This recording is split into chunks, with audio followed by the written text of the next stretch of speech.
Magandang gabi sa inyong lahat. Welcome po sa News Up to Date. Ang topic po natin ngayong araw na ito ay tungkol po sa Wealthwise International. Kasi nga meron daw silang victory event at syempre meron din silang pa-promo. Kasi nga binobola nga nila ang kanilang mga investor. So ito ba ay victory event ng mga investor o ito ay iyakan event or takbuhan event ng Wealthwise International? Alam naman natin na kapag mga todo-todo na yung mga pa-promo, sunod-sunod na yung mga pa-promo, kapag nag-buy one take one na yan, sigurado takbo na yan. Kaya nga umiwas na kayo dyan sa Wealthwise International. Kung kayo po ay nakapag-invest dyan, mag-withdraw na po kayo dahil patakbo na po yan. At kung kayo ay nagbabalak sumali dyan, wag na po dahil yan po ay isa na namang investment scam.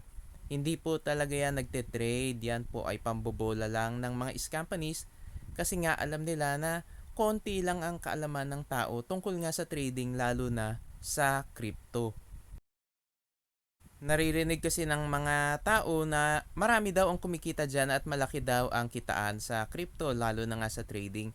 Pero hindi naman kasi basta-basta ang trading, kailangan talaga yung pag-aralan at huwag kayong magpapadala dun sa mga pambobola ng mga companies, yung malaking kitaan at guaranteed na kitaan. Kasi sa trading po, hindi po guaranteed ang kitaan at minsan po natatalo din. Kaya imposible na makapagbigay sila ng guaranteed at napakalaking kitaan sa loob lamang ng ilang araw. So mga kababayan, umiwas na po kayo dyan sa mga companies na yan dahil yung modus nila ay katulad lang din ng modus ng iba pang mga companies. Pag nakita nyo nga yung mga modus niyan, halos paulit-ulit lang din. Yung mga crypto trading, di ba, futures trading, forex trading kuno. Pero sa totoo, Ponzi scam. Ponzi scam po. So ano ba yung Ponzi scam? Ibig sabihin, yung payout na ibinibigay do sa mga naunang investors ay galing lamang po sa pay-in ng mga bagong investors. Kaya nga unsustainable yan at siguradong tataob kapag konti na lang ang sumasali. Yang mga companies ay tumatakbo yan kapag naabot na nila yung quota nila o kapag konti lang yung nauuto nila. Kaya nga mga kababayan, habang nandyan pa yung Wealthwise International, habang nagbibigay pa ng payout, umalis na po kayo dyan. Kasi nga, once na i-freeze na nila yung payout, wala na po yan. Tatakbo na yan. At malabo na nga mabawi pa ninyo yung ipinay-in ninyo. Tignan nyo po ang nangyari sa Mocha Farm. Tignan nyo po ang nangyari sa Woo Shopper. Wag na po kayong mag-invest dyan. Wag po kayong magpapauto dyan sa mga pa-promo. Marami po kasi ang nauuto sa mga pa-promo at malaki ang nawawala sa kanilang pera.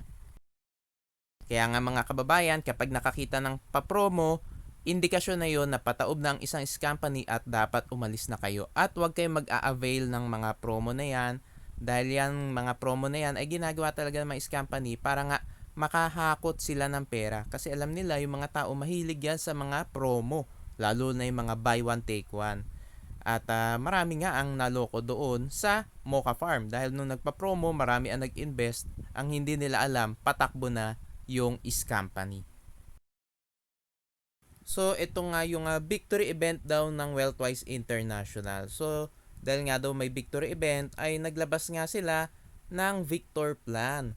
At ang event period nga daw niyan ay mula August 21 hanggang August 23 at ang pangakong kitaan nila ay 100% in 5 days or double your money sa loob lang ng 5 days. So alam naman natin yan ay too good to be true na pangakong kitaan. At imposible po yang maibigay imposible po na maibigay ng guaranteed yang ganyang kalaking kitaan. At ang claim nga nila ay sila daw ay nagte-trade sa Binance Futures in cryptocurrency. Pero alam natin, bola lang yan. Pambobola lang yan para nga may mauto sila at may mag-invest dyan sa company nila. At syempre, marami ang nag-i-invest kasi hindi naman nila alam kung paano mag-trade. At madali silang mapaniwala ng mga companies na yan dahil sa umpisa talagang papadamahin kayo, bibigyan kayo ng payout niyan. Pero kapag naabot na nila yung quota nila, bigla na lang yan magpiprease ng payout, sabay tatakbo na. Marami nga ang nag-o-offer noon, 'di ba? Double your money sa loob lamang na isang buwan. At yung mga companies na yon ay tumawid na. Lalo na po yan na ang pangakong kita ay double your money sa loob lamang ng 5 araw. Sigurado yan, tataob po yan. Kaya nga mga kababayan, habang maaga pa, mag-withdraw na. Umalis na po kayo dyan dahil maaari next week tumakbo na yan dahil next week ay may holiday din po. Alam nyo naman yung mga companies ang kadalasang paborito niyan na araw kung saan sila tatakbo ay kapag weekend o kaya holiday kasi mahirapan na kayong habulin sila. Kaya nga habang maaga pa umalis na kayo dyan at wag na kayo mag-i-invest sa mga ganyan mga companies dahil sa umpisa lang kayo papadamahin yan pero tatakbuhan lang din kayo niyan sa huli.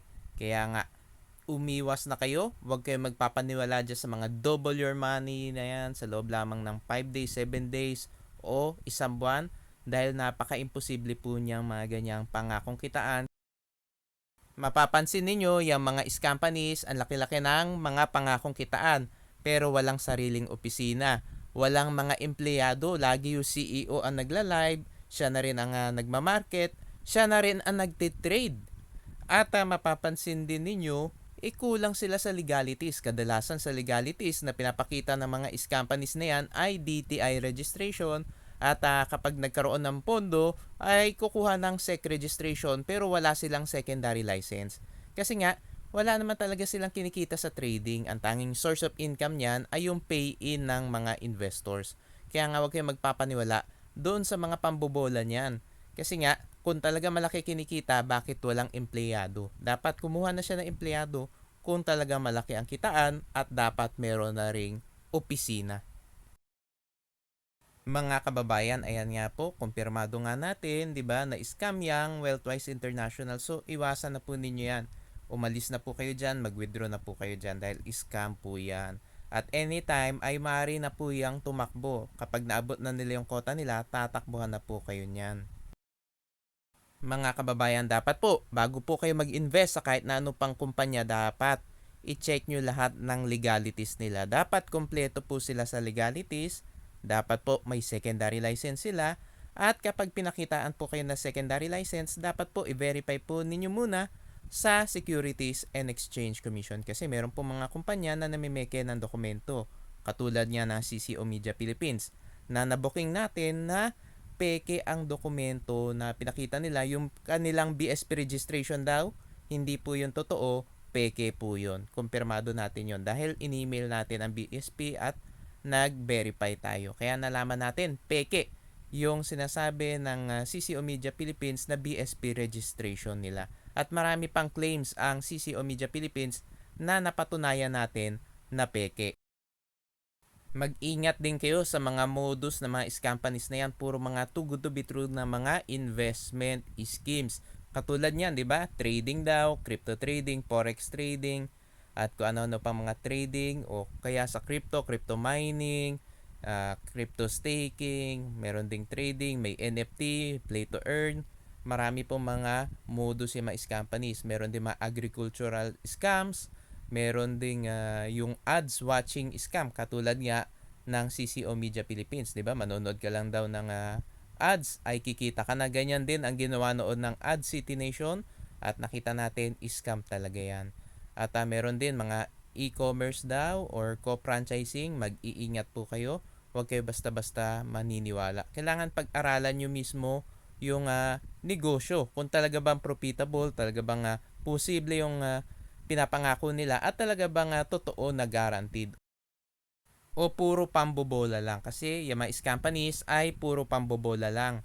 Pati na yung mga recruiters at uplines ay talagang todo-todo sa pambobola kasi nga ang habol nga nila ay yung DRB o Direct Referral Bonus. Pero kapag tinakbuhan na kayo ng mga companies na yan, sasabihin lang ng mga upline nyo sa inyo ay biktima lang din sila. Kaya nga mga kababayan, umiwas na kayo dyan. Yung mga apps, yung mga website na ang pangakong kitaan ay too good to be true, umiwas na po kayo dyan. Dahil alam naman natin, ang ending niyan ay pagtakbo. Lalo na yung may mga tutor, yung may mga admin na mga foreigner, puro mga dummy account lang po yun. Puro grab pick lang yun. Kaya nga mahirapan kayo kapag hinabol nyo yun. Kasi kailangan i-trace nyo muna kung sino ba talaga yung tao na yun. Kasi yung mga picture na ginagamit nila, nakuha lang nila yun sa ibang website o sa Google. Ganyan naman kasi ang ginagawa ng mga companies. Kaya nga kailangan mag-research kayo maigi, huwag kayo magpapaniwala doon sa mga pambobola nila. Dahil sa umpisa, bobolahin kayo niyan, papadamahin kayo niyan. Pero kapag naabot na nila yung quota nila, wala na yan. Tatakbuhan na kayo niyan at syempre gagawa na naman yan ng panibago na namang scam. Mga kababayan, maraming salamat po sa inyong patuloy na pagsuporta sa aking channel. God bless po.